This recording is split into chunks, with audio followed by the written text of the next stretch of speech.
Staying in Contact. I'm London Mitchell.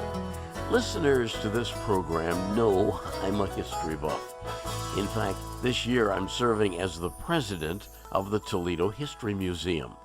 It's my belief that we become better citizens if we know the history, culture, and heritage of our communities. And that belief is what led me to my guest this week, Toledo author, historian, and storyteller Ted Long.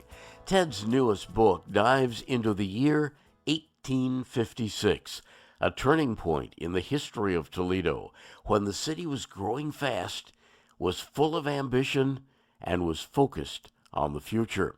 The book is titled 1856, A Frontier Town Comes of Age. And while Toledo in 1856 was a city of mud and cholera, it was also a community of spirit. Yeah, it was. I don't know if it was a surprise. I mean, I always figured that the people who actually put up with everything that you just described to make Toledo what it is, had to have some spirit and had to have a lot of courage. But what came out of it was also this feeling that you describe how things were, and yet I keep saying, and yet they continue to come in droves. Immigrants, people from the East, because they have a feeling that they're going to get in at the ground level, and that they could just see, based on the geographic location, right on the Maumee, right on the Maumee Bay. They could see the railroads coming, the shipping, and I'm sure that they thought, we'll tough this out and it'll be worth it. All these different groups coming into Toledo, Hungarians, Germans, the Irish, did they get along with one another? Well, and the fact of the matter is, early on, they don't. Um, we talk about the melting pot, and the great American melting pot, and I love to think of Toledo as a melting pot, and truly it is when you look at what went on over the years. But early on, as these groups arrived, what I find is, and it's very easy to see from just looking at the churches that are sprinkled throughout Toledo, each one of those was really its own little ethnic enclave. You had the Irish down in the warehouse district, and they ended up there because they worked on the canals and then worked on the docks and wharves. Um, the Germans a little bit further south, and they were in the brewery business. But they all kind of stayed in the same neighborhood, and I think some of that's because by sticking together early on, some of the folks who didn't know English, couldn't learn English, could still speak their native tongue. They could go to church, and church was delivered often in the native tongue, or in some cases, both in native tongue and English in a separate service. And so it was a way for them to kind of get grounded and stick together. And then eventually, as generations come through, they start to intermingle, intermarry, and that's when the melting pot happens.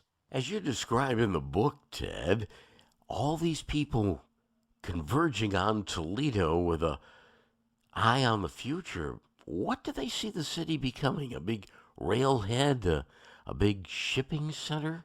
I think in the 1850s, this whole book is built around the year 1856.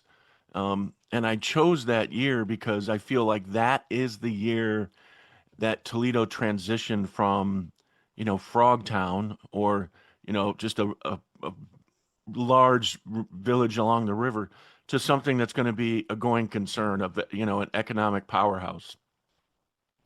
And I think at the time in the 1850s, they were really focused on the grain and shipping business, and Toledo was a grain center. And I don't think they knew what was going to come along from an industrial standpoint. But at that time, it was about being located on the lake, having access to all the different ports, and now with the coming of the railroad, um, Toledo becomes essentially a kind of a shipping center. Things are not just coming through Toledo, but things are coming into Toledo and being used to build the city. Um, but it becomes kind of this idea of a cargo hub. Things are offloaded by ship. then loaded on the rail car and shipped to other places. I think they all saw that and thought, there's money to be made. You mentioned Ted Long, the nickname Frogtown. Even back then, Toledo was getting a ribbing. Well, it was. I even go into some detail early on in the book about Toledo was known because of the Toledo War, going back to the 1835 Michigan-Toledo border battle. And, Toledo was viewed as kind of a backwoods town. They may have won that war, but it was just kind of viewed as, Toledo. And Frogtown came about just simply because there was so much swamp. I mean, the downtown area we know today was essentially, a muddy mess. And the other nickname that's not so nice was we were also known as the graveyard of the Midwest. As you Oh, mentioned early on, we had these incredible cholera epidemics in the late 1840s, early 1850s, and many, many people passed away. And the news got out, and everybody thought it was back then. It was in the air and it was in the mud, and you just don't want to hang out in Toledo. And that's how it got that nickname, Graveyard of the Midwest. Ted Long, I don't want to give away all that's in the book. I found the book fascinating, a good read, a fast read. But one of the things I thought was interesting is that Toledoans back in 1856 were worried that the city would be overtaken by Sandusky. Yeah, yeah.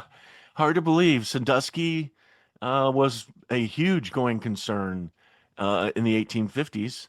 Um, so was Milan, Ohio, until the railroad showed up. They had built a huge canal from Milan up to Lake Erie shoreline because farmers couldn't get their goods up to the shoreline because of all the mud and bad roads. And so both Sandusky, Milan, those areas were important cargo and shipping centers for the Great Lakes. So yeah, the battle was on. Railroads is what really made Toledo. Railroads bypassed Milan, for example, and their economy literally just fell apart. So yeah, it was they were also very concerned about Chicago by the 1850s. They could see how fast the United States was spreading westward. And I think that they knew they had to go very quickly to keep up with what was going on further west, Chicago and St. Louis. Over and over in the book, Ted, you talk about Toledoans' spirit, how they believed in themselves and that the city could be prosperous. They were full of what I call spirit. And I think that the more a citizenry is engaged in understanding its history, its heritage, its culture, and what the future could hold, the stronger they are, and the stronger the community. Absolutely agree. From your research, Ted, how did we come up with the name Toledo?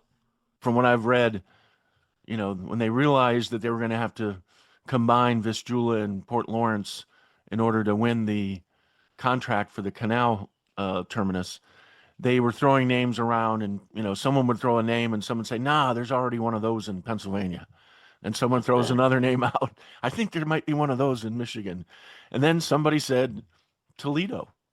It's not a name you've heard in the United States. It represents Toledo, Spain. They talked about, and this was all going on coming into the um, what I talked about before, the Toledo War, the Ohio-Michigan border battle. Um, they talked about the strength of that name and the Toledo, Spain being known for its blades, those beautiful handcrafted swords that were, known. If you said it was a Toledo made sword, you knew it was one of great strength. And that's why also the blade ended up with their name, the blade. It's based on the idea that they were going to defend Toledo, uh, like a Toledo Spain blade. Ted Long, Tell us how we can get a copy of the book, Toledo, 1856, A Frontier Town Comes of Age. So this book, as you mentioned, it's a pretty short read. Real quickly, I developed this based on a query from a friend of mine. She wanted to know if I knew of whether there was a restaurant in the Island House restaurant, or I'm sorry, hotel that was on Middle Grounds. And so I did some quick research and found that there was. And then I just like stumbled onto this Blade article from, I think it's April of 1856, where it was like 4-column front page, and they describe the building of the Middle Grounds. And by the way, back then they called it the Middle Ground, singular, not plural. And I transcribed that. I found it in the digitized Blade. Could not read it all because it was kind of blurred. So I hopped in the car and drove down to the library, fished it out on microfilm, and then I transcribed it. You can find that on my website, holytoledohistory.com, in the blog section. And it's fascinating. It's pretty lengthy, but it's well worth the read. It just goes into great detail about the work that was going on in 1856 with the coming of the railroad. You got to remember, in 1856, that's when they built the first railroad bridge over the Maumee, and it came across the east side into the Middle Ground. It didn't, you don't think about that, but that's where it landed. And that's why the first train station was there. So anyway, long story short, I took that and then developed this book, Toledo 1856, and then did a ton of research, went down to Kennedy Center, spent a day going through all of the city council minutes for the year 1856, and that was a lot of fun, and put it all together. And it ends up being just really a long essay. So I didn't look for a publisher. I just went ahead and published it online on Kindle. So it's a Kindle ebook. That's how you pick it up. You go to Amazon. You can type my name in. You'll see my other books, but you'll see Toledo 1856, and you download it as a Kindle book. If you like history, you have to like this book. I found it a fascinating read, Ted, and I can't endorse it enough. Thank you. And the fun thing, I play around with it quite a bit in the book. The one thing I found really interesting was that was the year they finally got their act together to plumb Toledo for gas lines so they could light the streets at night. And that's when people thought, man, we're really something. And what is next for Ted Long? I am working on a really fun project. I've always wanted to do a broader subject, not just Toledo. And so I'm working on a book that I call right now tentatively Ashley's War. And it's the story of James Ashley, congressman from this area, who was the father of the 13th Amendment that freed the slaves. And I'm contrasting him with Morrison Waite, who was Supreme Court Justice, and that Morrison Court was semi-involved in kind of the destruction of Reconstruction. And I'm comparing and contrasting these two men and what it meant to the United States. So it's a Toledo book, but it's also a Civil War book, and it's a broader perspective on American history. Toledo storyteller Ted Long. I'm London Mitchell, inviting you to join us again next week as we continue staying in contact. Previous installments of Staying in Contact with London Mitchell are available on the Stream 419 app, Spotify, and londonmitchell.news.